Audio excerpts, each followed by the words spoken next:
GST के संबंध में आदरणीय नरेंद्र मोदी जी ने स्वतंत्रता दिवस के अवसर पर लाल किले की प्राचीर से उन्होंने ऐलान किया था कि जीएसटी 2.0 बिग रिफॉर्म्स और रेट रेशनलाइजेशन की पॉलिसी लेकर के हम आएंगे। उसके तहत आदरणीय निर्मला सीतारमण जी की अध्यक्षता में कल जीएसटी काउंसिल की बैठक हुई और जीएसटी काउंसिल ने उस दिशा में अपने कदम बढ़ा दिए। मैं बताना चाहूंगा कि अब रेट स्लैब 4 के बजाय 2 रेट स्लैब ही हो जाएंगे।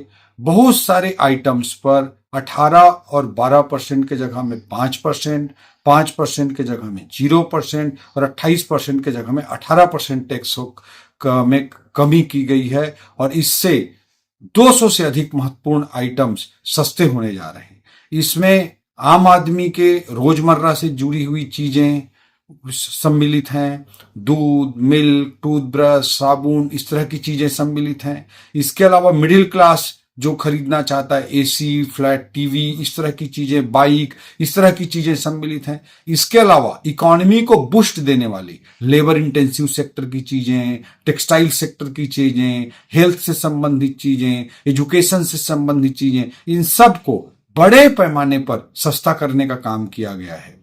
पहले आदरणीय नरेंद्र मोदी जी ने पिछले साल इनकम टैक्स में 12 लाख तक सीधा रिबेट देने का काम किया और अब जीएसटी में बड़ा छूट देने का काम आदरणीय नरेंद्र मोदी जी के नेतृत्व में भारत की सरकार ने, जीएसटी काउंसिल ने, निर्मला सीतारमण जी की अध्यक्षता में कल हम सब ने जीएसटी काउंसिल में बैठकर ये निर्णय लिया है, जो भारत के आम जन के लिए, भारत की अर्थव्यवस्था के लिए, व्यापारी भाइयों के लिए, सबके लिए अत्यंत लाभकारी है। इससे कंप्लायंस का बर्डन घटेगा, कंप्लायंसेस बढ़ेंगे।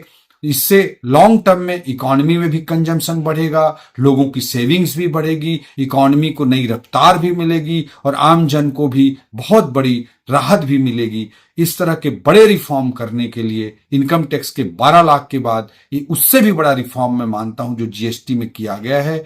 इसके लिए मैं आदरणीय नरेंद्र मोदी जी का, आदरणीय निर्मला सीतारमण जी का, केंद्र की सरकार का बहुत बहुत धन्यवाद ज्ञापित करता हूं।